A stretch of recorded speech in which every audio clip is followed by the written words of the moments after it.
everyone, it's Cal DeSange on Next Gen on Channel Punjabi. Thank you very much for joining us for another exciting show. ਹਰੇਕ ਹਫਤੇ ਅਸੀਂ ਤੁਹਾਡੇ ਵਾਸਤੇ ਵੱਖਰੇ exciting guest ਲੈ ਕੇ ਆਉਂਦੇ ਹਾਂ ਜਿਹੜੇ ਆਪਣੇ ਪਰਸਨਲ ਤੇ ਪ੍ਰੋਫੈਸ਼ਨਲ ਇੰਡਸਟਰੀ ਬਾਰੇ ਗੱਲ ਕਰਦੇ ਆ। ਪਰ ਇਹ ਮਕਸਦ ਹੈ ਸ਼ੋਅ ਦਾ ਕੀ ਆ? ਹੁਣ ਤਕਰੀਬਨ ਮੈਨੂੰ 20 ਸਾਲ ਹੋ ਗਏ ਪੁਲਿਸ ਡਿਪਾਰਟਮੈਂਟ ਵਿੱਚ ਕੰਮ ਕਰਦੇ ਨੂੰ, ਤੇ ਜਿਹੜੇ ਬੱਚੇ ਮੈਂ ਦੇਖਿਆ ਨਸ਼ੇ ਤੇ ਗੈਂਗਸ ਵਿੱਚ ਜਾਂਦੇ ਆ ਇਸ ਕਰਕੇ ਜਾ ਰਹੇ ਆ ਕਿਉਂਕਿ ਨਾ ਉਹਨਾਂ ਨੂੰ ਕਦੇ ਕੋਈ ਮੈਂਟਰਸ਼ਿਪ ਦਿੱਤੀ ਗਈ ਆ, ਗੁੱਡ ਗਾਈਡੈਂਸ, ਗੁੱਡ ਸਪੋਰਟ ਤੇ ਗੁੱਡ ਇਨਕਰੇਜਮੈਂਟ। ਤੇ ਆਪਣਾ ਇੱਕ ਸੋਸ਼ਲ ਫਰਜ਼ ਕੀ ਬਣਦਾ ਆ, ਰਿਸਪੌਂਸਿਬਿਲਿਟੀ ਆ ਸੋਸਾਇਟੀ ਦੇ ਤੌਰ ਤੇ। ਇਹ ਸ਼ੋਅ ਦਾ ਪਲੈਟਫਾਰਮ ਇਹੀ ਹੈ ਕਿ ਅਸੀਂ ਇਹ ਸ਼ੋਅ 'ਤੇ ਉਸ ਤਰ੍ਹਾਂ ਦੇ ਇਨਸਾਨ ਲੈ ਕੇ ਆਈਏ ਜਿਹੜੇ ਇਸ ਬੱਚਿਆਂ ਵਾਸਤੇ ਇੱਕ ਚੰਗੀ ਮਿਸਾਲ ਬਣ ਸਕਣ, ਸਿਰਫ ਬੱਚਿਆਂ ਵਾਸਤੇ ਨਹੀਂ ਬਾਕੀ ਕਮਿਊਨਿਟੀ ਵਾਸਤੇ ਵੀ। ਇਸੇ ਤਰ੍ਹਾਂ ਅਸੀਂ ਮੰਗਦੇ ਹਾਂ ਕਿ ਵੱਖਰੇ ਇੰਡਸਟਰੀਜ਼ ਤੇ ਫੀਲਡਸ ਵਿੱਚੋਂ ਪ੍ਰੋਫੈਸ਼ਨਲ ਆਉਣ, ਆਪਣੇ ਪ੍ਰੋਫੈਸ਼ਨਲ ਬੈਕਗਰਾਊਂਡ ਬਾਰੇ ਗੱਲ ਕਰਨ। ਜੇ ਕੋਈ ਬੱਚਾ ਉਸ ਇੰਡਸਟਰੀ ਵਿੱਚ ਇੰਟਰਸਟ ਰੱਖਦਾ ਹੈ ਤਾਂ ਸਾਡੇ ਗੈਸਟਾਂ ਨੂੰ ਜ਼ਰੂਰ ਕੰਟੈਕਟ ਕਰ ਸਕਦਾ ਹੈ, ਨਹੀਂ ਤਾਂ ਸਾਨੂੰ। ਪਰ ਸਭ ਤੋਂ ਵੱਡੀ ਇਹ ਗੱਲ ਆ ਕਿ ਅਸੀਂ ਮੰਗਦੇ ਹਾਂ ਇਸ ਬੱਚੇ ਨੂੰ ਇੰਸਪੀਰੇਸ਼ਨ ਮਿਲੇ, ਮੋਟੀਵੇਸ਼ਨ ਮਿਲੇ, ਜਿਹੜੇ ਇਹ ਵੀ ਆਪਣੇ ਹਾਰਡ ਵਰਕ ਕਰਕੇ ਤੇ ਆਪਣੇ ਡੈਡੀਕੇਸ਼ਨ ਤੇ ਕਮਿਟਮੈਂਟ ਰਾਹੀਂ ਉਚਲੀਆਂ ਮੰਜ਼ਲਾਂ ਤੱਕ ਪਹੁੰਚਣ।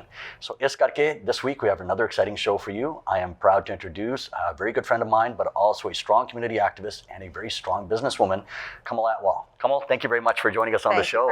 Thank you for having me, Cal. Absolutely. Super excited to be here, and yeah. Right on. That's very cool. So you're involved in a lot of things, but I think where you sort of capture the imagination for the general public is the fact that you're a very strong, independent businesswoman that really gives back to the community and has a strong set of business principles and ethics. So ਤੁਸੀਂ ਮੈਨੂੰ ਇਹ ਪਹਿਲਾਂ ਦੱਸੋ ਕਿ ਤੁਹਾਡੀ background ਕੀ ਹੈ, ਕਿੱਥੋਂ ਸ਼ੁਰੂ ਹੋਏ ਤੇ ਕਿਸ ਤਰ੍ਹਾਂ ਦੀ ਬਿਜ਼ਨਸ ਵਿੱਚ ਤੁਸੀਂ ਪਏ ਹੋ? Okay, so my background actually, Cal, is after college or after high school. I didn't really go to college for too long. Landed a great job in the collection industry, so debt collection, and worked for this company for a few years, and decided that I couldn't really be 100% focused in this business because I loved doing what I was doing. So, and I found that my kids were getting neglected because of my passion for my work. So I decided in 2004 that I'm going to quit my job and start my own company, so I can be doing exactly what I need to do from home and be there for my kids, drop them off at school and pick them up. So I started a company, debt collection agency. I shuru kiti sigi 2005 de vich. So you know what debt collection is. So basically, different businesses ਨੂੰ help ਕਰਨਾ, ਉਹਨਾਂ ਦੀ money collect ਕਰਨਾ ਪੰਜਾਬੀ ਵਿੱਚ, ਹਿੰਦੀ ਵਿੱਚ, obviously English ਦੇ ਵਿੱਚ, and so I'm licensed for BC. So that's kind of my history of like when I started getting into business. ਤਾਂ ਜਦੋਂ ਤੁਹਾਡਾ ਆਪਣਾ business ਹੁੰਦਾ ਆ ਤੁਹਾਨੂੰ ਸਾਰਾ ਕੁਛ ਹੀ ਕਰਨਾ ਪੈਂਦਾ। ਤੁਸੀਂ ਹਰੇਕ you can't hire ਕੋਈ accounting ਕਰੇ right away, ਤੁਹਾਡੀ ਕੋਈ marketing ਕਰੇ, so ਤੁਹਾਨੂੰ ਸਾਰਾ ਕੁਛ ਆਪ ਕਰਨਾ ਪੈਂਦਾ, right? So I started it from scratch.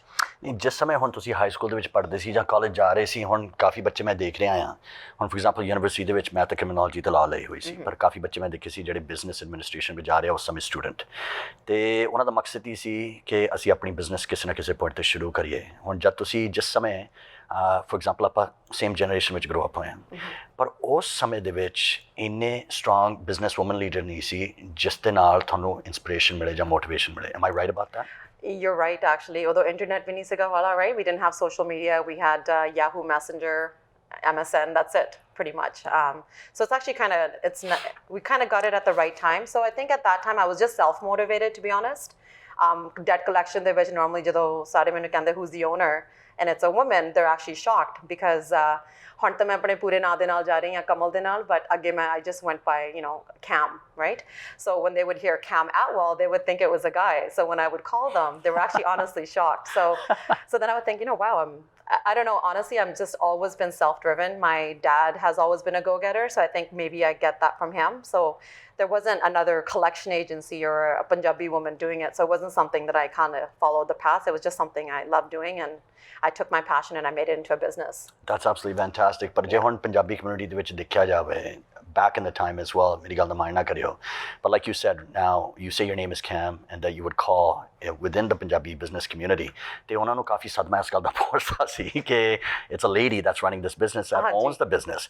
Like ਹੁਣ ਤਾਂ ਇਹ ਆਮ ਗੱਲਾਂ ਹੈ, ਹੁਣ ਤਾਂ ਇਹ ਆਮ ਗੱਲਾਂ ਮੰਨਿਆ, ਪਰ ਪਿਛਲੇ ਸਮਿਆਂ ਦੇ ਵਿੱਚ at the time that you started, I mean, I think that's quite inspirational ਕਿ ਜਿਹੜਾ ਤੁਸੀਂ ਇਹ ਸਟੈਪ ਚੱਕਿਆ। ਹਾਂਜੀ, ਪਰ ਐਕਚੁਅਲੀ ਜਦੋਂ ਮੈਂ ਬਿਜ਼ਨਸ ਸ਼ੁਰੂ ਕੀਤਾ ਸੀ, ਮੈਂ ਆਪਣਾ ਫੇਸ ਹਜੇ ਵੀ ਕਲੈਕਸ਼ਨ ਏਜੰਸੀ ਦੇ ਨਾਲ ਬਾਲਾ ਸ਼ੋ ਨਹੀਂ ਕਰਦੀ ਹੈਗੀ। right? Because it's a very sensitive business ਕਰਕੇ ਕਾਫੀ ਲੋਕਾਂ ਦੇ ਵਿੱਚ emotions attached ਹੋਏ ਹੁੰਦੇ ਆ ਵੀ ਪੈਸੇ ਜਿਹੜੇ ਨਹੀਂ pay ਕਰ ਸਕਦੇ, and the community is small, so I never want to show my face ਵੀ ਉਹਨਾਂ ਨੂੰ embarrassment ਹੋਵੇ, so I kind of stay in the back end of it. I do have found ਰੱਖੇ ਹੋਏ ਆ ਜਿਹੜੇ ਅੱਗੇ ਜਿਹੜੇ ਕੰਮ ਕਰਦੇ ਆ, right? So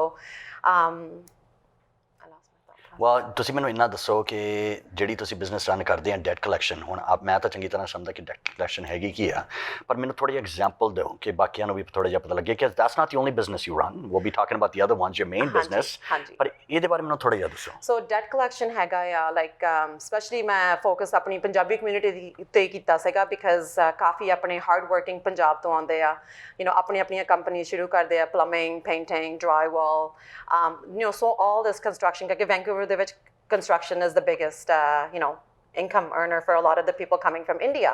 So ਜਦੋਂ ਹੁਣ ਕਈਆਂ ਨੂੰ electricians ਵਗੈਰਾ, plumbers, drafting companies, like list goes on and on, ਜਦੋਂ ਉਹਨਾਂ ਨੂੰ ਨਹੀਂ ਪੇਮੈਂਟ ਮਿਲਦੀ ਉਹਨਾਂ ਨੂੰ ਫਿਰ ਪਤਾ ਨਹੀਂ ਲੱਗਦਾ ਅਸੀਂ ਕੀ ਕਰੀਏ, ਉਹਨਾਂ ਨੂੰ ਸਿਰਫ ਇਹ ਆ ਵੀ ਬਿਲਡਰਸ ਲੀਨ ਪਾ ਸਕਦੇ ਆ, right?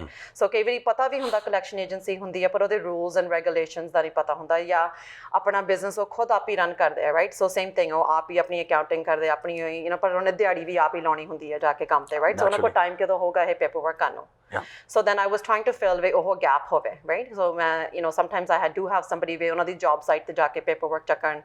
So but it's very difficult. So but we do have a office haga mera pile business center de vich, but again it was just more way sare nu pata hona chahiye we thade paise, you can get it collected, you don't have to just write it off, we tusi ਇਹ ਨਹੀਂ ਹੈਗਾ ਵੀ ਤੁਹਾਡੇ ਗਏ ਤਾਂ ਗਏ, right? ਸੋ ਹਰੇਕ person ਦੀ money ਤੁਸੀਂ ਇੰਨਾ ਹਾਰਡ ਕੰਮ ਕਰਦੇ ਆ ਤੇ ਤੁਹਾਡੀ ਮਨੀ ਤੁਹਾਨੂੰ ਮਿਲਣੀ ਚਾਹੀਦੀ ਆ। ਪਰ ਕਈ ਵਾਰੀ ਤੁਹਾਨੂੰ ਇਸ ਤਰ੍ਹਾਂ ਵੀ ਲੱਗਦਾ ਹੋਣਾ ਆ, ਓਕੇ ਹੁਣ ਫੋਰ ਐਗਜ਼ਾਮਪਲ ਪੁਲਿਸ ਅਫਸਰ ਹੋਣ ਦੇ ਨਾਤੇ ਮੈਂ ਕਾਫੀ ਵਾਰੀ ਇਹ ਡਿਸਪਿਊਟ ਦੇਖੇ ਹੋਏ ਆ, ਰਾਈਟ? ਹੁਣ ਕਹਿਣ ਦਾ ਮਤਲਬ ਇਹ ਆ ਕਿ ਪੁਲਿਸ ਦੀ ਉਦੋਂ ਇਨਵੋਲਵਮੈਂਟ ਹੁੰਦੀ ਹੈ ਜਿਸ ਸਮੇਂ it becomes a criminal code, right? ਕਿਸੇ ਨਾਲ ਅਸੌਲਟ ਹੋਇਆ ਜਾਂ ਕੁਛ ਡੈਟ ਕਲੈਕਸ਼ਨ ਕਰਨ ਗਏ ਸੀ, ਉੱਥੇ ਮੋਰੇ ਅਸੌਲਟ ਹੋ ਗਿਆ ਜਾਂ ਹੋਰ ਕੁਛ ਹੋ ਗਿਆ, ਪਰ ਹੁਣ ਤੁਹਾਡੇ ਵਾਸਤੇ ਜਿਹੜੇ ਕਲਾਇੰਟਸ ਨਾਲ ਤੁਸੀਂ ਡੀਲ ਕਰਦੇ ਆ, ਜਿੱਥੋਂ ਤੁਸੀਂ ਮਨੀ ਕਲੈਕਟ ਕਰਨੀ ਹੁੰਦੀ ਹੈ, ਤੁਹਾਨੂੰ ਕਾਫੀ ਇਮੋਸ਼ਨਲ ਰਿਸਪੌਂਸ ਮਿਲਦੇ ਹੋਣੇ ਆ। You know what, honestly, ਕੋਈ ਨਹੀਂ ਲਾਈਕ ਕਰਦਾ ਹੈਗਾ ਵੀ ਉਹਨਾਂ ਨੂੰ ਕੋਈ ਕਲੈਕਸ਼ਨ ਕਾਲ ਆਵੇ, ਰਾਈਟ? ਹੁਣ ਆਪਾਂ ਨੂੰ ਕਾਲਸ ਕਈ ਵਾਰੀ ਟੈਲੀਮਾਰਕੀਟਿੰਗ ਦੀਆਂ ਆਉਂਦੀਆਂ, ਸੋ ਨੋਰਮਲੀ ਕਲੈਕਸ਼ਨਸ ਦੇ ਵਿੱਚ 10 ਰੀਜ਼ਨ ਹੁੰਦੇ ਆ, ਆਪਾਂ ਨੂੰ ਇਮੋਸ਼ਨਲੀ ਸੋਚਣਾ ਪੈਂਦਾ। ਹੁਣ ਜਿਹੜੇ ਬੰਦੇ ਨੂੰ ਬਾਰ-ਬਾਰ ਫੋਨ ਕਰਦੇ ਆ, ਰਾਈਟ, ਉਹ ਵੀ ਨਹੀਂ ਲਾਈਕ ਕਰਦਾ ਹੈਗਾ ਵੀ ਮੈਨੂੰ ਬਾਰ-ਬਾਰ ਫੋਨ ਆਵੇ। ਸੋ ਨੋਰਮਲੀ ਕਈ ਵਾਰੀ ਤਾਂ ਹੁੰਦੀ ਆ ਵੀ ਉਹਨਾਂ ਦੀ ਫਾਈਨੈਂਸ਼ੀਅਲ ਪ੍ਰੋਬਲਮ ਆ, ਪਰ ਉਹ ਲਾਈਕ ਨਹੀਂ ਕਰਦਾ ਦੱਸਣਾ ਵੀ ਹਾਂ ਵੀ ਮੇਰੀ ਪੈਸੇ ਹੈ ਨਹੀਂ, ਵੀ ਮੈਂ ਨਹੀਂ ਦੇ ਸਕਦਾ, ਰਾਈਟ? ਸੋ ਸਮਝ ਕੇ ਉਹ ਜਸਟ ਦੇ ਸ਼ਟ ਡਾਊਨ। ਸੈਕਿੰਡ ਹੁੰਦਾ ਹੈ ਵੀ ਐਕਚੁਅਲੀ ਡਿਸਪਿਊਟ ਹੋਈ ਹੁੰਦੀ ਆ ਵੀ ਉਹਨਾਂ ਨੇ ਕੰਮ ਨਹੀਂ ਚੱਜ ਨਾਲ ਕੀਤੇ, ਸੋ ਦੋਨੇ ਪਾਸੇ ਗੱਲ ਲੱਗਦੀ ਆ। ਸੋ ਸਾਡੀ ਕੰਪਨੀ ਦਾ ਮਕਸਦ ਇਹ ਹੀ ਆ ਵੀ ਠੀਕ ਹੈ ਤੁਹਾਡੇ ਲਈ ਅਸੀਂ ਪੈਸੇ ਵੀ ਕਲੈਕਟ ਕਰਨੇ ਆ, ਪਰ ਵਿੱਚ ਅਸੀਂ ਤੁਹਾਡੀ ਥੋੜ੍ਹੀ ਜਿਹੀ ਵਾਲੀ ਜੋ ਡਿਸਐਗਰੀਮੈਂਟ ਹੋਈ ਹੈਗੀ ਆ ਕੰਮ ਦੇ ਵਿੱਚ, I will try to mitigate it, to try to solve it. So ਕਈ ਵਾਰੀ ਸੈਟਲਮੈਂਟ ਕਰਨੀ ਪੈਂਦੀ ਹੈ, right? So end of the day ਕੋਈ ਮੰਗਦਾ ਨਹੀਂ ਹੈਗਾ ਵੀ ਉਹਨਾਂ ਦੇ ਮਗਰ ਕੋਈ ਕਲੈਕਸ਼ਨ ਏਜੰਸੀ ਪਵੇ, ਤੇ ਤੁਸੀਂ ਵੀ ਨਹੀਂ ਚਾਹੁੰਦੇ ਵੀ ਕਲੈਕਸ਼ਨ ਏਜੰਸੀ ਨੂੰ ਕੋਈ ਨਹੀਂ ਡੀਲ ਕਰਨਾ ਚਾਹੁੰਦਾ ਹੈਗਾ, ਬਿਕਾਜ਼ ਤੁਹਾਡੀ ਕ੍ਰੈਡਿਟ 'ਤੇ ਅਸਰ ਪੈ ਜਾਂਦਾ। ਜਦੋਂ ਤੁਹਾਡੀ ਕ੍ਰੈਡਿਟ 'ਤੇ ਅਸਰ ਪੈ ਜਾਂਦਾ, ਦੈਨ ਤੁਹਾਡੀ ਤੁਹਾਡਾ ਬਾਰੋਇੰਗ ਪਾਵਰ ਜਿਹੜਾ ਹੁਣ ਆਪਾਂ ਘਰ ਬਣਾਉਂਦੇ ਆ, ਕੋਈ ਵੀ ਲਿਮਿਟ ਲੈਂਦੇ ਆ ਕ੍ਰੈਡਿਟ ਕਾਰਡਸ 'ਤੇ, it gets affected, right? So nobody wants this a collection agency, but ਸਾਡਾ ਜਿਹੜਾ ਅਪਰੋਚ ਆ, we do try to settle it within 30 days, and we try to work with both parties. ਪਰ ਮੈਂ ਕਹਿਣਾ ਤਾਂ ਮੰਗਦਾ ਨਹੀਂ, but I've seen many examples and heard many examples as well ਕਿ ਕੰਮ ਸਹੀ ਕੀਤਾ ਜਾਂਦਾ, ਪਰ ਮੋਰੇ ਹੋ ਕਹਿਣ ਦਾ ਮਤਲਬ ਕਿ ਜਦ ਪੈਸੇ ਦੀ ਗੱਲ ਹੁੰਦੀ ਆ ਤੇ ਅੜ ਜਾਂਦੇ ਆ, ਰਾਈਟ? ਸੋ ਮੋਰਿਓਂ ਇਹੀ ਆਰਗੂਮੈਂਟ ਕਰਦੇ ਆ ਕਿ ਕੰਮ ਨਹੀਂ ਸਹੀ ਕੀਤਾ। ਹਾਂ, ਬਹੁਤ ਐਗਜ਼ਾਮਪਲ ਇਸ ਗੱਲ ਦੇ ਹੈਗੇ ਵੀ ਆ ਕਿ ਨਹੀਂ ਕੰਮ ਸਹੀ ਕੀਤਾ, ਫਿਰ ਉੱਥੇ ਮਿਟੀਗੇਸ਼ਨ ਕਹਿਣ ਦਾ ਮਤਲਬ ਹੈ ਕਿ ਜਿੱਥੇ ਤੁਸੀਂ ਦੋਨੇ ਪਾਰਟੀਆਂ ਨੂੰ ਬਿਠਾ ਕੇ ਤੇ ਸੈਟਲਮੈਂਟ ਕਰਦੇ ਆ, ਪਰ ਜਿੱਥੇ ਕੰਮ ਸਹੀ ਕੀਤਾ ਆ ਤੇ ਤੁਹਾਡਾ ਕੰਟਰੈਕਟਰ ਵੀ ਕਹਿੰਦਾ ਜਿਹੜਾ ਤੁਹਾਡਾ ਕਲਾਇੰਟ ਹੈ ਕਿ ਕੰਮ ਸਹੀ ਸੀ, ਤੇ ਮੋਰਿਓਂ ਜਿਹੜੇ ਹੈਗੇ ਆ ਜਿਹੜੇ ਨਹੀਂ ਪੈਸੇ ਦੇ ਰਹੇ ਉਹ ਕਹਿੰਦੇ ਨਹੀਂ ਸਹੀ ਕੰਮ ਕੀਤਾ। How do you figure that out? ਕਿਸ ਤਰ੍ਹਾਂ ਤੁਸੀਂ ਰੈਜ਼ੋਲੂਸ਼ਨ ਬਿਲਡ ਕਰਦੇ? ਕੋਈ ਨਵਾਂ ਕਲਾਇੰਟ ਕਾਲ ਕਰਦਾ ਤੇ ਮੈਨੂੰ ਪੁੱਛਦੇ ਆ ਕੁਐਸਚਨਸ ਕਰਕੇ, ਦੇ ਆਰ ਹੈਪੀ ਵੀ ਹਾਂ ਪੰਜਾਬੀ ਬੋਲਣ ਵਾਲਾ ਕੋਈ ਹੈਗਾ, ਰਾਈਟ? ਸੋ ਮੈਂ ਉਹਨਾਂ ਨੂੰ ਪੁੱਛਦੀ ਹੁੰਦੀ ਆ ਵੀ ਹੋਇਆ ਕੀ, ਕਿਉਂ ਨਹੀਂ ਉਹਨਾਂ ਨੇ ਤੁਹਾਨੂੰ ਪੇ ਕੀਤਾ, ਰਾਈਟ? ਸੋ ਜੇ ਉਹ ਮੈਨੂੰ ਕਹੋਗੇ ਪਤਾ ਨਹੀਂ ਭੈਣ ਜੀ ਅਸੀਂ ਤਾਂ ਕੰਮ ਕਰਕੇ ਆਏ ਹਾਂ ਤੇ ਅਸੀਂ ਇਨਵੋਇਸ ਵੀ ਨਹੀਂ ਬਣਾਈ, ਕਾਂਟਰੈਕਟ ਵੀ ਨਹੀਂ ਸਾਈਨ ਕੀਤਾ, ਪਰ ਕੰਮ ਕੀਤਾ, ਟੈਕਸਟ ਮੈਸੇਜ ਸਾਡੇ ਕੋਲ ਹੈਗੇ ਆ, ਹੈ ਨਾ? So they go do the work and then they just ਪਰ ਮੈਨੂੰ ਇੰਨੀ ਗੱਲ ਦੱਸੋ, ਚਲੋ ਠੀਕ ਹੈ, they go do the work and then that's when you come in when they don't receive the money, but what's the difference between you, ਕਹਿਣ ਦਾ ਮਤਲਬ ਹੈ ਕਿ ਜਿਹੜੀ ਤੁਸੀਂ ਡੈਟ ਕਲੈਕਸ਼ਨ ਕੰਪਨੀ ਰਨ ਕਰਦੇ ਆ, and small claim civil court? well small claim civil court ਉਹਦੇ ਨਾਲ ਤੁਹਾਨੂੰ ਜੱਜਮੈਂਟ ਮਿਲ ਜਾਂਦੀ, ਸੋ ਜਿਹੜਾ ਤੁਸੀਂ ਲੈ ਕੇ ਜਾਣਾ ਵੀ ਹੈ small claims court, ਤੁਹਾਨੂੰ 2 ਸਾਲਾਂ ਦੇ ਵਿੱਚ ਲੈ ਕੇ ਜਾਣਾ ਪੈਂਦਾ, ਰਾਈਟ? ਸੋ ਤੁਸੀਂ ਕਲੈਕਸ਼ਨ ਏਜੰਸੀਜ਼ ਕਰਕੇ ਸਾਡੇ ਨਾਲ ਇਹ ਅਸੀਂ ਉਹਨਾਂ ਚਿਰ ਨਹੀਂ ਚਾਰਜ ਕਰਦੇ ਜਿੰਨਾ ਚਿਰ ਅਸੀਂ ਕਲੈਕਟ ਨਹੀਂ ਕਰਦੇ ਮਨੀ, ਰਾਈਟ? ਉਹਨਾਂ ਨੇ ਤੁਹਾਡੀ ਜ਼ਰੂਰੀ ਨਹੀਂ ਹੈਗਾ ਉਹਨਾਂ ਨੇ ਕਲੈਕਸ਼ਨ ਕਰ ਦੇਣੀ ਹੈ, ਇਟਸ ਨਾਟ not collection, ਉਹਨਾਂ ਨੇ ਸਿਰਫ ਤੁਹਾਨੂੰ ਕੋਰਟ ਆਰਡਰ ਦੇ ਦੇਣਾ ਵੀ ਇਹ ਬੰਦਾ ਤੁਹਾਨੂੰ ਉਹ ਕਰਦਾ ਮਨੀ। ਸੋ ਕਾਫੀ ਮੇਰੇ ਕਲਾਇੰਟਸ ਹੈਗੇ ਜਿਹੜੇ ਲਾਇਰਸ ਆ ਜਿਹੜੇ ਜਜਮੈਂਟ ਲੈ ਕੇ ਫਿਰ ਮੈਨੂੰ ਕਲੈਕਸ਼ਨ ਏਜੰਸੀ ਨੂੰ ਭੇਜਦੇ ਆ, ਰਾਈਟ। ਸੋ ਯੂ ਹੈਵ ਪਹਿਲਾਂ ਮੇਰੇ ਕੋਲ ਵੀ ਆ ਸਕਦੇ ਆ ਤੁਸੀਂ, ਪਰ ਇਹ ਯਾਦ ਰੱਖਿਓ ਵੀ ਤੁਹਾਨੂੰ 2 ਸਾਲਾਂ ਦੇ ਵਿੱਚ you have to take small claims court action. Normally ਜੇ ਕਿਸੇ ਦਾ ਬੈਲੈਂਸ 2-3 ਹਜ਼ਾਰ ਤੋਂ ਥੱਲੇ ਆ ਕੋਈ ਫਾਇਦਾ ਨਹੀਂ ਵਾਲਾ ਹੈਗਾ, ਬਿਕਾਜ਼ ਜਿਹੜਾ ਤੁਸੀਂ $200-300 ਜਾ ਕੇ ਫੀ ਪੇ ਕਰਨੀ ਹੈ small claims court, you're not going to recover that at the end of the day if you have to still use a collection agency, because we take a percentage too. ਨਹੀਂ ਉਹ ਤਾਂ ਮੰਨਿਆ, ਪਰ small claims civil court is up to 25,000, is that correct? It's up to 25,000, but then you have to count ਜੇ ਹੁਣ ਕਿਸੇ ਨੇ ਆਪਣੀ ਆਪਣਾ ਬਿਜ਼ਨਸ ਹੋਵੇ ਇਲੈਕਟ੍ਰੀਸ਼ੀਅਨ ਦਾ ਤੇ ਉਹਨਾਂ ਨੇ ਆਪਣੀ ਦਿਹਾੜੀ ਕੱਢ ਕੇ ਤੇ ਜਾ ਕੇ small claims court ਪਹਿਲਾਂ ਆਪਣੀ $300 ਉਹਨਾਂ ਨੇ filing fee ਦੇਣੀ ਆ, I think it's $250 or $300, and then they're going to take their ਅੱਧੀ ਦਿਹਾੜੀ off to go do it, right? So then it doesn't work out. So ਤੁਸੀਂ ਇਹ ਦੇਖੋ ਤੁਹਾਨੂੰ ਐਂਡ ਤੇ ਕੀ ਬਚਦਾ। so ਜੇ 3,000 ਤੋਂ ਥੱਲੇ then definitely it's better to use a collection agency, because ਜਦੋਂ ਤੁਸੀਂ ਸਾਡਾ ਪਰਸੈਂਟੇਜ ਦੇਖਦੇ ਹੋ ਜੋ ਅਸੀਂ ਚਾਰਜ ਕਰਦੇ ਨਾਲ ਹੀ ਸਾਨੂੰ ਤੁਸੀਂ ਸਿਰਫ ਸਕਸੈਸ ਲਈ ਪੇ ਕਰਨਾ ਕਲੈਕਸ਼ਨ ਏਜੰਸੀ ਦੇ ਨਾਲ। ਸੋ ਇਦਾਂ ਨਹੀਂ ਹੈਗਾ ਵੀ ਤੁਸੀਂ ਕੋਈ ਅਪਫਰੰਟ ਫੀਸ ਦੇਣੀ ਆ, right? if somebody pays us then we take the commission, if they don't there's no commission to the client। ਪਰ ਸਮਾਲ ਕਲੇਮ ਸਿਵਲ ਕੋਰਟ ਨੂੰ ਜਾਣ ਦਾ ਇਸ ਤਰ੍ਹਾਂ ਫਾਇਦਾ ਹੈ, ਅਸੀਂ 2 ਗੱਲਾਂ ਆ। ਪਹਿਲੀ ਗੱਲ ਹੈ ਕਿ ਜਦ ਤੁਸੀਂ ਜਾਂਦੇ ਆ ਤੇ ਜਜਮੈਂਟ ਤੁਹਾਡੇ ਫੇਵਰ ਵਿੱਚ ਹੋ ਜਾਂਦੀ ਆ ਤੇ ਫਿਰ ਇੱਕ ਤਰ੍ਹਾਂ ਉਹ ਜਿਹੜੀ ਜਜਮੈਂਟ ਹੈ ਉਹ ਬਾਈਂਡਿੰਗ ਹੈ ਕਿ ਜਿਹੜੀ ਬਾਈਂਡਿੰਗ ਐਗਰੀਮੈਂਟ ਹੈ ਤੇ ਫਿਰ ਉਹ ਕਲੈਕਸ਼ਨ ਏਜੰਸੀ ਨੂੰ ਦਿੱਤੀ ਜਾਂਦੀ ਹੈ, ਫਿਰ ਤੁਸੀਂ ਇਨਫੋਰਸ ਵੀ ਕਰ ਸਕਦੇ। That's right. ਸੋ ਜਿਹੜੀ ਉੱਦਾਂ ਕਲੈਕਸ਼ਨ ਹੈਗੀ ਆ BC ਦੇ ਵਿੱਚ ਹਰੇਕ ਬਿੱਲ ਕਲੈਕਸ਼ਨ ਤੋਂ ਜਦੋਂ ਤੋਂ ਸ਼ੁਰੂ ਹੁੰਦਾ ਆ 7 ਸਾਲਾਂ ਲਈ ਗੁੱਡਿਆ, ਸੋ ਆਪਾਂ ਕ੍ਰੈਡਿਟ ਰਿਪੋਰਟ ਤੇ 7 ਸਾਲਾਂ ਲਈ ਪਾ ਸਕਦੇ ਹਾਂ। So it affects your credit. ਜਦੋਂ ਤੁਸੀਂ ਜਜਮੈਂਟ ਲਿਆਉਂਦੇ ਆ, ਰਾਈਟ, ਉਹ 10 it's good for 10 years and it's renewable. So ਜੇ 10 ਸਾਲਾਂ ਦੇ ਵਿੱਚ ਉਹਨਾਂ ਨੇ ਸਾਨੂੰ ਜਜਮੈਂਟ ਭੇਜੀ, ਅਸੀਂ ਬਿਕਾਜ਼ ਜਜਮੈਂਟ ਦੇ ਨਾਲ ਆ ਤੁਹਾਡੀ ਜਜਮੈਂਟ ਮਿਲ ਜਾਂਦੀ, ਪਰ ਉਹਨਾਂ ਦੀ ਕ੍ਰੈਡਿਟ 'ਤੇ ਨਹੀਂ ਅਸਰ ਪੈਂਦਾ ਜਿੰਨਾ ਚਿਰ ਫਿਰ ਵੀ ਸਾਨੂੰ ਯੂਜ਼ ਕਰਨਾ ਪੈਂਦਾ ਤੁਹਾਨੂੰ ਜੋ ਕਿ ਜਜਮੈਂਟ ਨਹੀਂ ਪੇ ਕਰਦੇ, right? But you can keep extending the judgment for another 10 years, so it's 10 years and then another 10 years। ਪਰ ਜੇ ਜਜਮੈਂਟ ਨਹੀਂ ਲੈਂਦੇ ਤੇ ਸਿੱਧਾ ਤੁਹਾਡੇ ਕੋਲ ਆ ਜਾਂਦੇ ਆ ਤੇ ਕੋਈ ਕਹਿਣ ਦਾ ਮਤਲਬ ਇਹ ਕਿ ਸਮੱਸਿਆ ਪੈਦਾ ਹੁੰਦੀ ਆ ਕਿ ਜਿਹੜੇ ਮੋਰਿਓ ਹੁੰਦੇ ਆ, ਜਿਹੜੇ ਪੈਸੇ ਉਹ ਕਰਦੇ ਹੁੰਦੇ ਉਹ ਤੁਹਾਨੂੰ ਮੋਰਿਓ ਇਹੀ ਸੁਣਾਉਂਦੇ ਆ ਕਿ ਸਾਨੂੰ ਤਾਂ ਕਿਸੇ ਨੇ ਕੁਛ ਕਿਹਾ ਹੀ ਨਹੀਂ, ਨਾ ਸਾਡੇ ਸਰ ਕੋਈ ਸੈਟਲਮੈਂਟ ਆ, ਸੋ ਅਸੀਂ ਕਿਉਂ ਦੇਈਏ? Well, at that point, so ਤੁਹਾਨੂੰ ਹਮੇਸ਼ਾ ਮੈਂ ਇਹੀ ਕਹਿੰਦੀ ਆਪਣੇ ਕਲਾਇੰਟਸ ਨੂੰ, ਮੇਕ ਸ਼ੋਰ ਤੁਹਾਡੇ ਕੋਲ ਇਨਵੋਇਸ ਹੋਵੇ, ਕੰਟਰੈਕਟ ਹੋਣ, ਪਿਕਚਰਸ ਹੋਣ ਜੌਬ ਦੀਆਂ, ਟੈਕਸਟ ਮੈਸੇजेस, ਰਾਈਟ? ਸੋ ਜੇ ਕਦੇ ਕੋਰਟ ਨੂੰ ਜਾਣਾ ਵੀ ਪਵੇ ਟੂ ਪ੍ਰੂਵ ਵੀ ਤੁਸੀਂ ਕੰਮ ਕੀਤਾ ਆ, ਤੁਹਾਡੇ ਕੋਲ ਪ੍ਰੂਫ ਹੋਣਾ ਚਾਹੀਦਾ। ਤੇ ਨਾਰਮਲੀ ਫਿਰ ਮੈਂ ਜਦੋਂ ਪੁੱਛਦੀ ਹੁੰਦੀ ਉਹਨਾਂ ਨੂੰ ਹਾਂ ਰੀਜ਼ਨ ਕੀ ਆ ਪੇ ਕਰਨ ਦਾ, that's what we're talking about। ਸੋ ਜੇ ਉਹ ਕਹੋਗੇ ਹਾਂ ਵੀ ਨਹੀਂ ਕੰਮ ਪੂਰਾ ਨਹੀਂ ਕੀਤਾ, ਰਾਈਟ, I'm like okay, ਫਿਰ ਆਪਾਂ ਨੂੰ ਤੁਹਾਨੂੰ ਮੇਬੀ ਤੁਸੀਂ ਪਹਿਲਾਂ ਮੇਰੇ ਨਾਲ ਬਿਫੋਰ ਸਾਨੂੰ ਕਲੈਕਸ਼ਨ ਏਜੰਸੀ ਯੂਜ਼ ਕਰਨ ਨਾਲੋਂ try to settle with them, right? ਕਿਸੇ ਹੋਰ ਆਪਣੇ ਤੁਹਾਡੀ ਪਾਰਟਨਰਸ਼ਿਪ 'ਚੋਂ ਹੀ ਦੇਖ ਲਓ ਵੀ ਜੇ ਸਿੱਧੀ ਗੱਲ ਹੁੰਦੀ, ਜੇ ਨਹੀਂ ਹੁੰਦੀ ਉਹਨਾਂ ਨੂੰ ਤੁਸੀਂ ਡੈਡਲਾਈਨ ਦਿਓ, ਕੋਸ਼ਿਸ਼ ਕਰੋ ਪਹਿਲਾਂ ਆਪਣੇ ਵੱਲੋਂ, ਜੇ ਨਹੀਂ ਪੇ ਕਰਦੇ ਫਿਰ ਵੀ then contact me, then we'll intervene। ਪਰ ਖਾਸ ਕਰਕੇ ਇਹ ਗੱਲ ਹੈ ਕਿ ਹੁਣ ਪੰਜਾਬੀ ਕਮਿਊਨਿਟੀ ਦੇ ਵਿੱਚ ਮੈਂ ਇਹ ਬਹੁਤ ਜ਼ਿਆਦਾ ਹੀ ਨੋਟਿਸ ਕੀਤਾ ਆ ਕਿ ਆਪਣੇ ਕਮਿਊਨਿਟੀ ਦੇ ਵਿੱਚ ਮੂੰਹ ਦੇ ਨਾਲ ਹੀ ਕਾਫੀ ਕੰਟਰੈਕਟ ਹੋ ਜਾਂਦੇ ਆ। ਕਹਿਣ ਦਾ ਮਤਲਬ ਇਹ ਹੈ ਕਿ ਮੂੰਹ ਬੋਲੀ ਆ ਕਿ ਹਾਂ ਅਸੀਂ ਤੁਹਾਡਾ ਕੰਮ ਕਰੋਗੇ, ਕੋਈ ਲਿਖਿਆ ਕੰਮ ਨਹੀਂ ਹੁੰਦਾ, ਕੋਈ ਕੰਟਰੈਕਟ ਬੇਸਿਸ ਨਹੀਂ ਹੁੰਦਾ। ਕਾਫੀ ਵੱਡੀ ਸਮੱਸਿਆ ਹੈ, it's a big problem. It's a big problem। A lot of my clients, I've educated them over the last 14 years I've been doing this now, since 2005. Wow, it's 2019. So I always tell all my clients ਜਿਹੜੇ ਮੇਰੇ ਪੁਰਾਣੇ ਆ that make sure ਵੀ ਤੁਸੀਂ contract ਲਿਖੋ ਤੇ ਜਿੱਦਣ ਤੁਹਾਡੀ job complete ਹੋ ਗਿਆ ਸਿਰਫ ਇਹ ਨਾ ਦੱਸੋ ਵੀ ਹਾਂ ਤੁਹਾਡਾ ਇੰਨਾ balance ਹੈ, ਲਿਖ ਕੇ ਉਹਨਾਂ ਨੂੰ invoice ਦਿਓ, ਰਾਈਟ? ਤੇ ਇਨਵੋਇਸ ਦੇ ਨਾਲ ਫਿਰ ਤੁਸੀਂ ਮੋਸਟਲੀ ਸਾਰਿਆਂ ਕੋਲ ਹੁੰਦੇ ਆ ਬੁੱਕਕੀਪਰਸ ਹੁੰਦੇ ਆ ਤਾਂ ਉਹਨਾਂ ਨੂੰ ਕਹੋ ਫਾਲੋ ਅਪ ਕਰਨ, ਪਰ ਉਹ ਸਾਰੇ ਆਪਣੇ ਕੰਮਾਂ 'ਚ ਇੰਨੇ ਬਿਜ਼ੀ ਆ ਤਾਂ ਉਹ ਫਿਰ ਇਨਵੋਇਸ ਆ ਉਧਰ they want to make money, ਉਹ ਪੈਸੇ ਹੋਰ ਕੰਮ ਕਰਦੇ ਘਰਾਂ ਤੇ ਉਹ ਪਿਛਲੇ ਜਿਹੜੇ ਉਹ ਦੇ ਪਏ ਆ। I've seen lot of high receivables, we're talking in 6 figures, where there are 6 figures and receivables that need to be collected। Well, come on, we're going to come back to this, but before we do, here's a quick word from our sponsors। ਮੇਰੇ ਵੱਲੋਂ ਸਾਰਿਆਂ ਨੂੰ ਪਿਆਰ ਭਰੀ ਸਤਿ ਸ਼੍ਰੀ ਅਕਾਲ। Thank you very much for joining us after the little break. I'm Cal Desand, your host on Next Gen on Channel Punjabi। ਹਰੇਕ ਹਫ਼ਤੇ ਅਸੀਂ ਤੁਹਾਡੇ ਵਾਸਤੇ exciting show ਲੈ ਕੇ ਆਉਂਦੇ ਹਾਂ, and if you're joining us after the break, just to let you know, we have an exciting personality and guest on our show today, a remarkable businesswoman that runs many kinds of businesses, wears many kinds of hats, and gives back to the community and also plays the role of mom. Let me introduce you to Kamal Atwal. Kamal, thanks again for being on the show. Very grateful for having you here. Thank you for having me. So before the break, we were talking about debt collections and how you run a debt collection company। ਤੇ ਕਹਿਣ ਦਾ ਮਤਲਬ ਇਹ ਆ ਕਿ that collection ਆਪਣੀ community ਦੇ ਵਿੱਚ ਖਾਸ ਕਰਕੇ ਹੋ ਰਹੀ ਆ, ਜਿਹੜੇ ਆਪਣੀ ਇੰਡੀਪੈਂਡੈਂਟ ਬਿਜ਼ਨਸ ਰਨ ਕਰ ਰਹੇ ਆ, ਕਈ ਵਾਰੀ ਉਹਨਾਂ ਨੂੰ ਇਹ ਸਮੱਸਿਆ ਪੈਦਾ ਹੋ ਜਾਂਦੀ ਆ ਕਿ ਉਹਨਾਂ ਨੇ ਕੰਮ ਕੀਤਾ ਹੁੰਦਾ ਆ, for example electrician, plumber, other constructions and trades, ਪਰ ਜਿਹੜਾ ਮੋਰਿਓਂ ਕਲਾਇੰਟ ਹੁੰਦਾ ਆ ਕਲਾਇੰਟ ਪੈਸੇ ਨਹੀਂ ਟਾਈਮ ਸਿਰ ਦਿੰਦਾ ਜਾਂ ਕੋਈ ਡਿਸਐਗਰੀਮੈਂਟ ਹੋ ਜਾਂਦੀ ਹੈ ਇਸ ਗੱਲ ਦੀ, ਤੇ ਉੱਥੇ ਤੁਹਾਡੇ ਕਲੈਕਸ਼ਨ ਏਜੰਸੀ ਨੂੰ ਹਾਇਰ ਕੀਤਾ ਜਾਂਦਾ ਆ ਉਹ ਪੈਸੇ ਕਲੈਕਟ ਕਰਨ ਵਾਸਤੇ।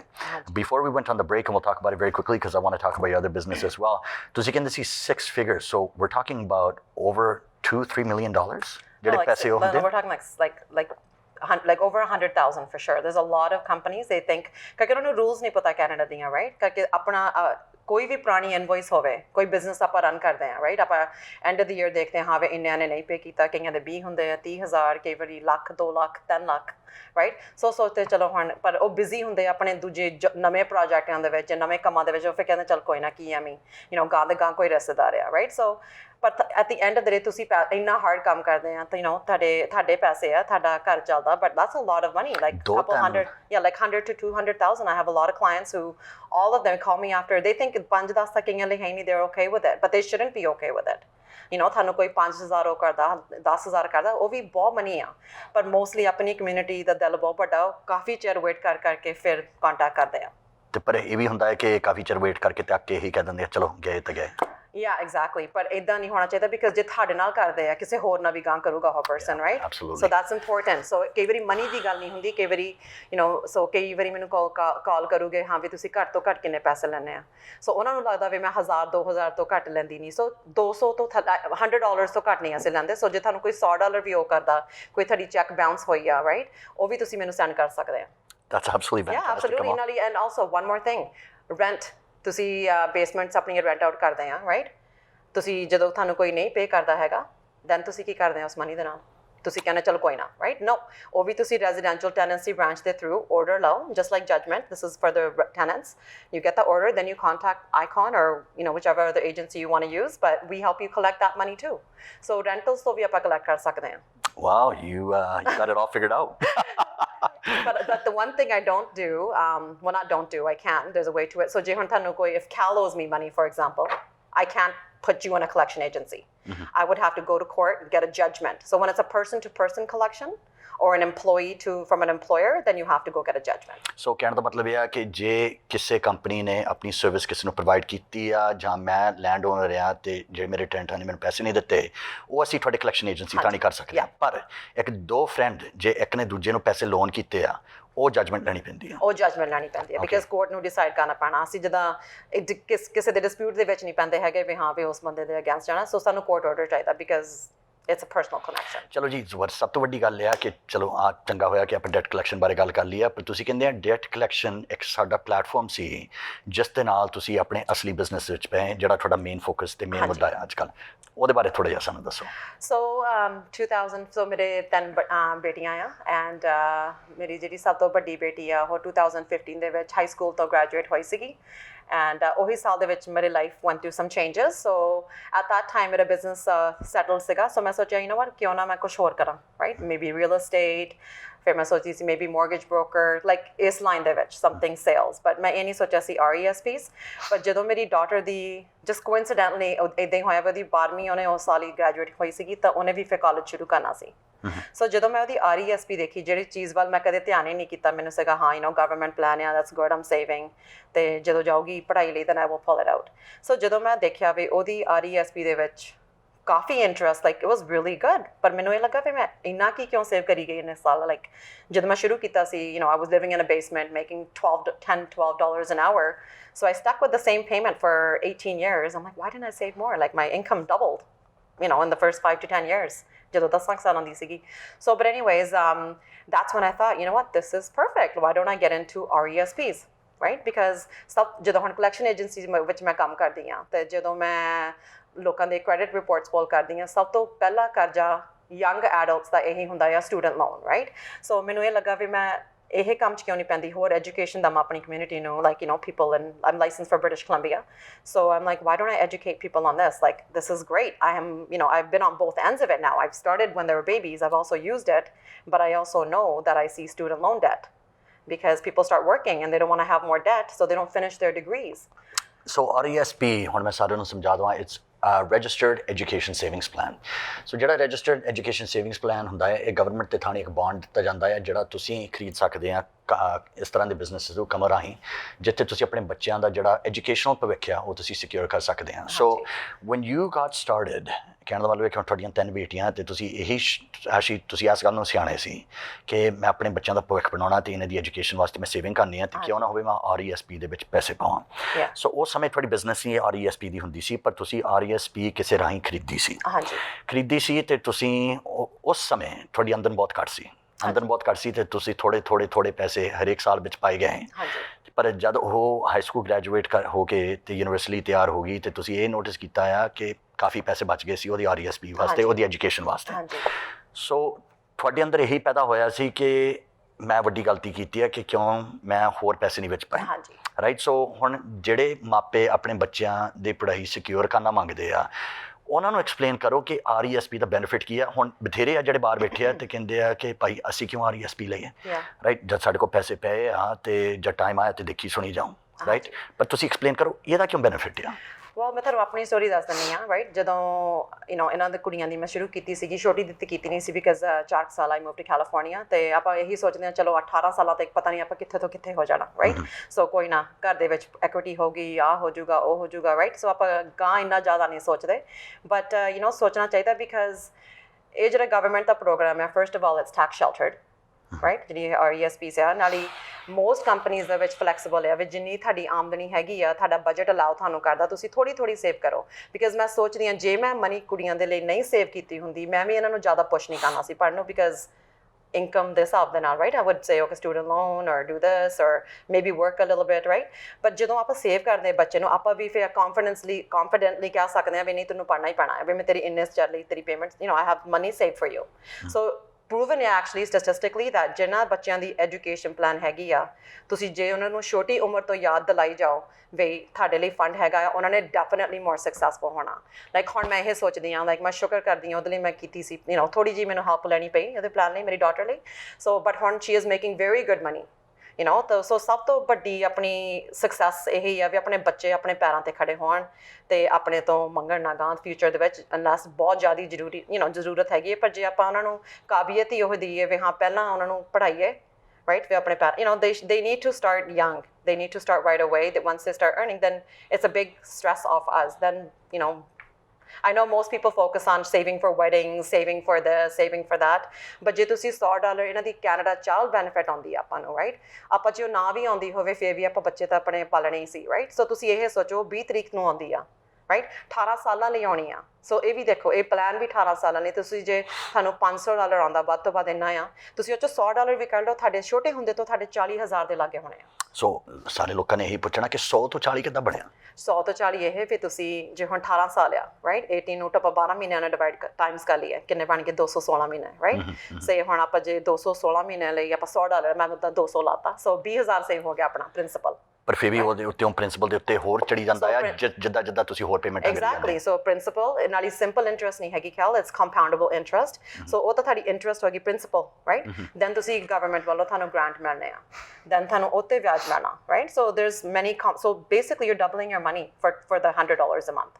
ਚਲੋ ਪਰ ਜੋ ਕੁਝ ਤੁਸੀਂ ਹੁਣ ਸਮਝਾਇਆ ਇੱਥੋਂ 2 ਸਵਾਲ ਪੈਦਾ ਹੁੰਦੇ ਆ। ਪਹਿਲਾ ਸਵਾਲ ਇਹ ਆ ਕਿ ਹੁਣ ਬਥੇਰੇ ਮਾਪੇ ਆ ਜਿਨ੍ਹਾਂ ਨੇ ਕਹਿਣਾ ਆ ਚੱਲ ਠੀਕ ਆ ਅਸੀਂ ਆਪਣੇ ਬੱਚੇ ਨੂੰ RESP ਲੈਤੀ ਜਾਂ ਟਾਈਮ ਆਇਆ ਬੱਚੇ ਨੂੰ ਯੂਨੀਵਰਸਿਟੀ ਜਾਣ ਦਾ ਤੇ ਬੱਚੇ ਨੇ ਡਿਸਾਈਡ ਕੀਤਾ ਮੈਂ ਪੜ੍ਹਨਾ ਹੀ ਨਹੀਂ। Oh yeah, you know what, still that's what I say to all my clients. So ਮੈਂ ਜਦੋਂ ਇਹ ਫੀਲਡ ਦੇ ਵਿੱਚ ਪਈ ਵੀ ਆ ਹੈ ਨਾ ਮੈਨੂੰ ਇਹ ਸੀਗਾ ਮੈਨੂੰ ਪੈਸੇ ਦੇ ਨਾਲ ਨਹੀਂ ਸੀ ਜ਼ਿਆਦਾ, ਮੈਨੂੰ ਇਹ ਸੀਗਾ ਕਿ ਜਿਹੜਾ ਵੀ ਮੈਂ ਕੰਮ ਦੇ ਵਿੱਚ ਪੈਂਦੀ I have to be passionate about it, right? So then ਮੈਂ ਪੂਰੀ ਰਿਸਰਚ ਕਰਕੇ ਸਾਰੀਆਂ ਕੰਪਨੀਜ਼ ਜਿੰਨੀਆਂ ਵੀ ਹੈਗੀਆਂ RESP ਕੰਪਨੀਜ਼ ਮੈਨੂੰ ਇਹ ਸੀਗਾ ਕਿ ਕਾਫੀ ਜਿਹੜਾ ਮੇਰੀ ਬੇਟੀ ਦਾ ਪਲਾਨ ਸੀ ਉਹ ਗਰੁੱਪ ਪਲਾਨ ਹੁੰਦੇ ਸੀਗੇ ਉਦੋਂ ਜਦੋਂ ਇਹ ਕੰਪਨੀਆਂ ਪਹਿਲਾਂ ਸ਼ੁਰੂ ਹੋਈਆਂ ਐਜੂਕੇਸ਼ਨ ਵਾਲੀਆਂ।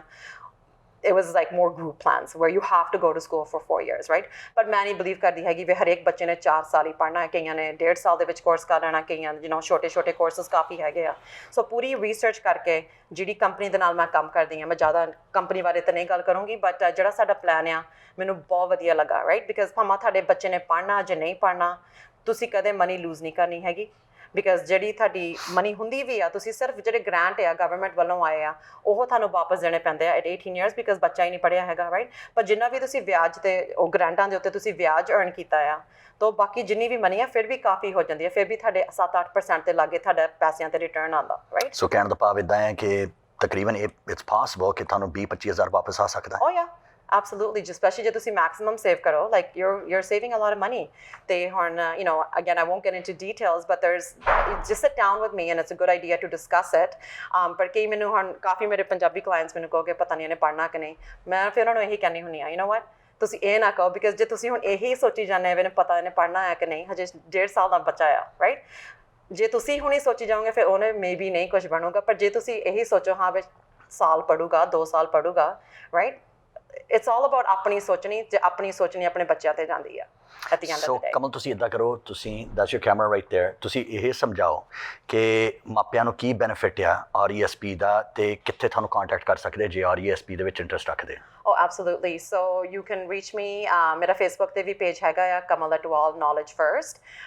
ਇੱਕ ਹੋਰ ਚੀਜ਼, we have a lot, India ਤੋਂ ਕਾਫੀ ਆਪਣੇ ਲੋਕੀ ਆਉਂਦੇ ਹੈਗੇ ਆ, I'm really actually proud ਵੀ ਕੰਮ ਦੇ ਬੇਸਿਸ ਤੇ ਆਉਂਦੇ ਆ, you know, work permits. So ਇਹ ਜਿਹੜਾ ਪ੍ਰੋਗਰਾਮ ਹੈਗਾ ਹੈ Canadian citizen permanent residence ਲਈ ਆ, ਪਰ ਜੇ ਤੁਹਾਡੇ ਕੋਲ work permit ਹੈਗਾ, ਤੁਹਾਡੇ ਬੱਚੇ ਇੱਥੇ ਹੋਏ ਆ, ਸੋ ਜਿੱਦਣ ਤੁਹਾਡੀ PR ਹੋਗੀ ਤੁਹਾਨੂੰ you can start this plan. But to reach me, it's 604-710-3616, and you can also follow my page on Facebook. It's Kamal Atwal. My company ਜਿਹੜੀ ਦੇ ਨਾਲ ਕੰਮ ਕਰਦੀ ਹੈਗੀ ਉਹ Knowledge First, and I think Hal will probably have some more information afterwards as well. We will. And quick question for you. So is that the same phone number for debt collection as well? No. Okay. No.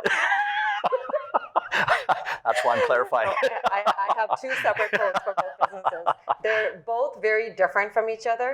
Okay. So do you want to give that phone number as well?